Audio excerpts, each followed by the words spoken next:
why it's extremely important to have backup optics or sighting systems on your weapon systems. Go ahead and hit the thumbs up icon and we'll get started. So today's video topic I've been thinking on for some time, and I have a lot of backup stories to tell you about to sort of give you examples of what can happen and what will happen. And if you don't have a backup sighting or optic system on your weapon setup, you can be basically at a standstill in the field or in any type of situation you might find yourself in. So to go ahead and get started, what is an example of a backup sight system, optic system on a weapon? Well, this is a very popular AR platform here. As you can see, I have a regular 3x9 scope on top. Nothing fancy about that. However, something happens to my scope. I then have a 45-degree angle red dot right here. And so scope goes out. I merely just have to tilt the rifle a little bit to my left, being a right-handed shooter, and there I have a red dot ready to go. Also, what a second optic system allows you to do is, for example, you have a scope type set up on top for more long-range applications, and usually the secondary sight system is better for close-up, short-range distances. So not only is it a backup, but it's also gives you a better advantage up close and personal situations whereby the optic might be a little harder to use. Now you might say, well, I don't have a modern sporting rifle. I don't have an AR, a SKS, or a AK that has a Picatinny rail on it. Maybe you just have a traditional hunting rifle. Well, that's okay. I have an example of that as well. This is an old Remington model 742 Woodmaster, one of the most popular deer hunting rifles in North America. This was the last deer rifle my grandfather had before he passed away. This was his go-to gun probably for the last 25 years of his life. This is most hunting families will have one or several of these model rifles in their family, more than likely. So it's a regular old 3x9x40 scope on top, but you'll notice it has traditional safari style iron sights.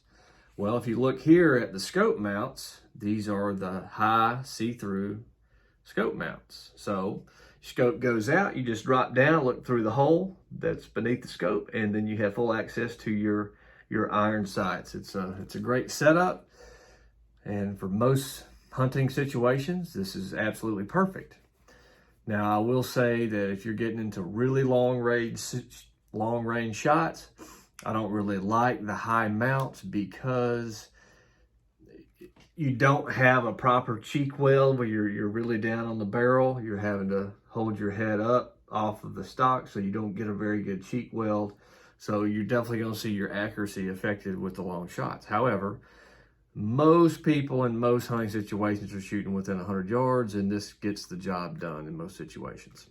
Also, going back to the short range situation, in many cases, most people have a regular scope on top. They don't have a short distance, a one by, they call it a first focal plane scope. It usually goes on ARs where there's almost no magnification on the small power. So when something is very close, it's still difficult to find your target in the scope. You're adjusting for eye relief, and it just having that second setup is essential, especially with hunting scenarios.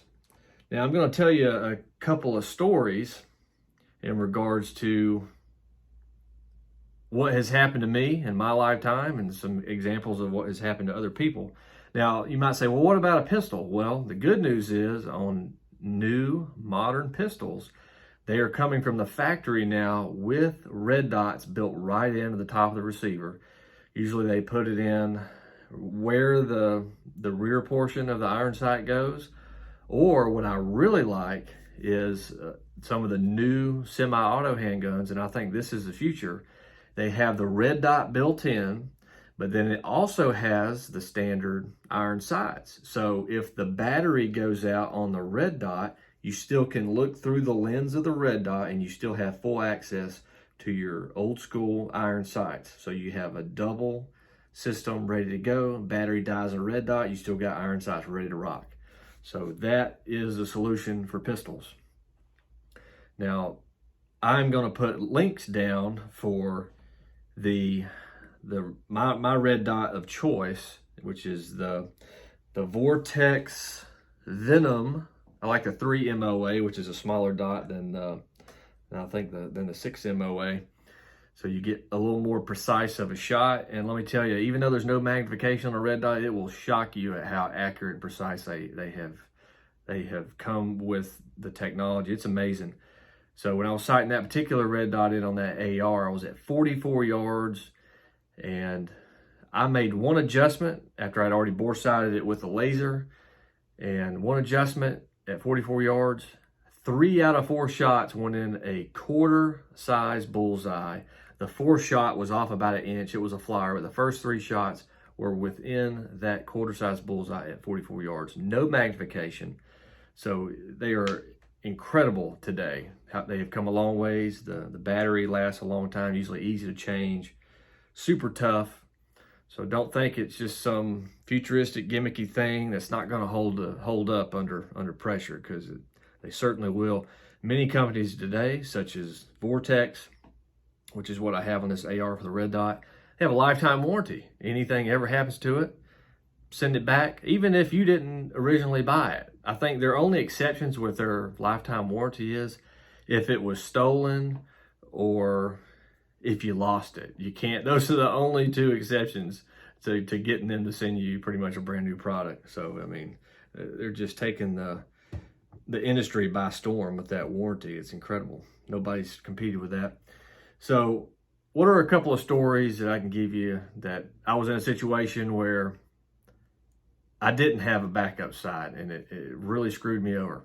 I'll first tell you a situation. My uncle also had that same Remington 742 model, and the biggest buck he ever shot came in under his stand. He already seen it twice. He'd been hunting this deer all season long, and it came directly underneath his stand. He was in a climbing portable, and literally the buck stepped out from around the tree that he was in. So it was literally directly underneath him. And so he had a 7mm Remington Magnum Brown & BAR, had a scope on it, but it also had the see-through mount. So he was able to drop down. It wasn't the 742, it was the BAR. So he dropped down, and so he looked through the scope. He said all he could see was hair, because the deer was literally 10 or 12 feet below him. So he had the scope on the lowest power. I guess he had a 3x9 on.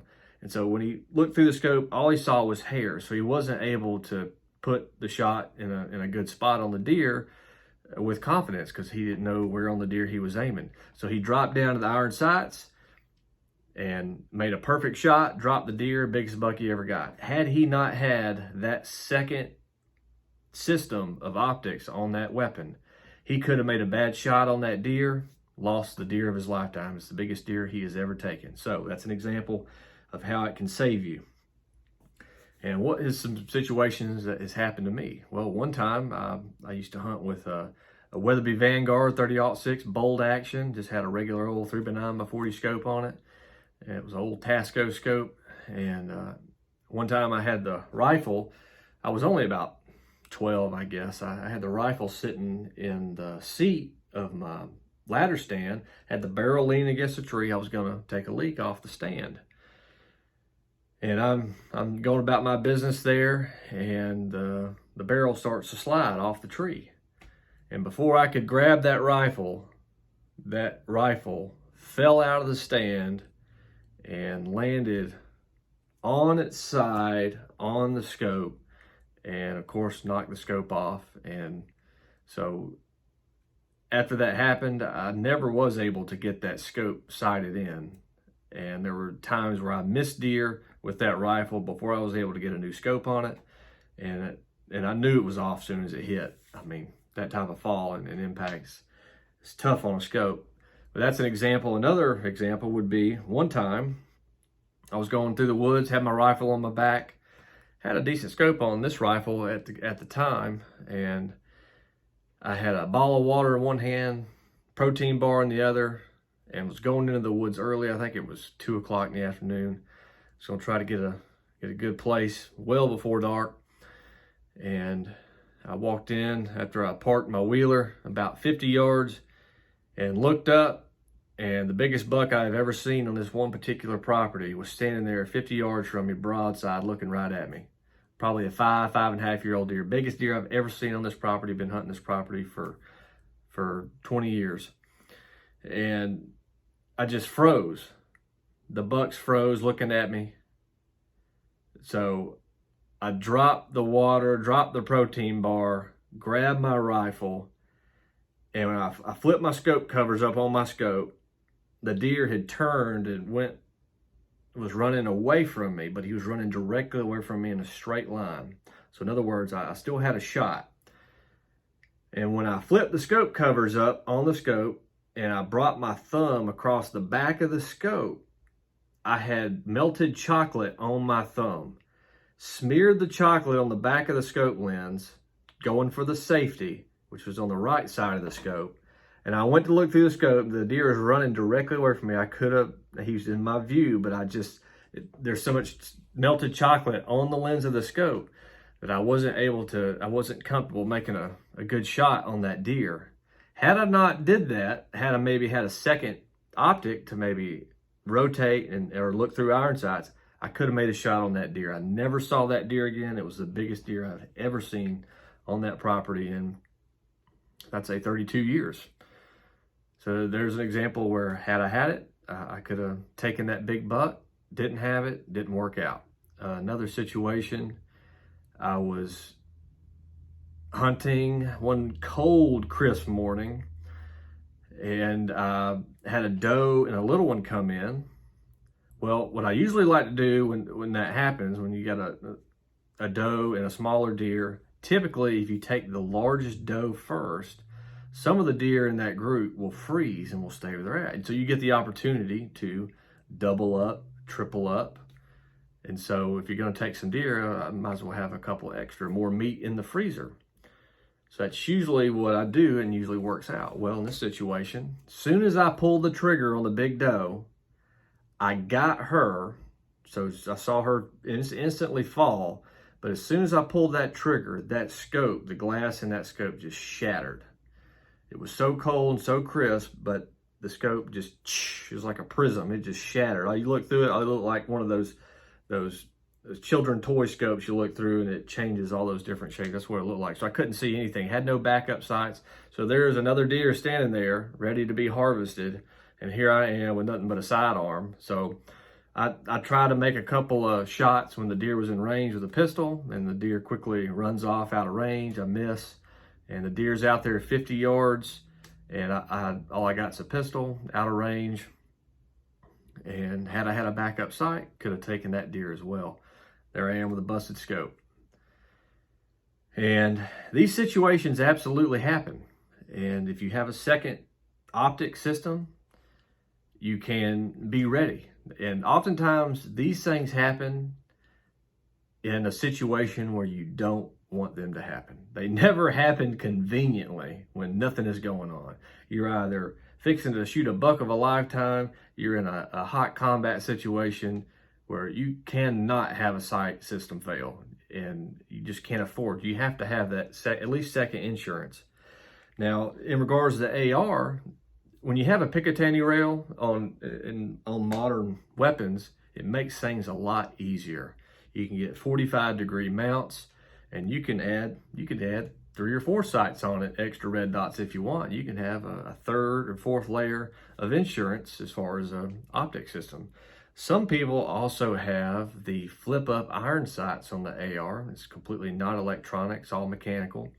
So you flip a button on the front end and the back end, and then the iron sights pop up, and then you look through the scope and you can see the iron sights. Usually you have a first focal plane scope with no magnification setting on it. So it's just looking like you're looking straight through the scope, but something happens with the scope glass, it gets busted, gets mud on it, you can't see through, you won't be able to see your iron sights. So I really like the 45-degree offset mounts with the small red dots. These new modern red dots are so small, they literally weigh ounces, so you're not adding a lot of weight. So, I mean, at least have one 45-degree offset, if not two. But I just wanted to get this video out there and just emphasize the importance of having a secondary sighting system on your hunting or combat weapons. It's absolutely critical insurance. I can't tell you enough. Just from my life, I have wished I had a second optic system many times, as I just told a few stories. Again, I will leave links for this Vortex Venom red dot and the 45-degree mount that goes with it. It's absolutely fantastic. It's not just for ARs and other tactical setups, but pistols. Absolutely fantastic. Comment down below, what are your thoughts on this topic and second optic system on your setups. Tap the thumbs up icon, the bell icon, subscribe to the channel, and share this video. Thanks for watching.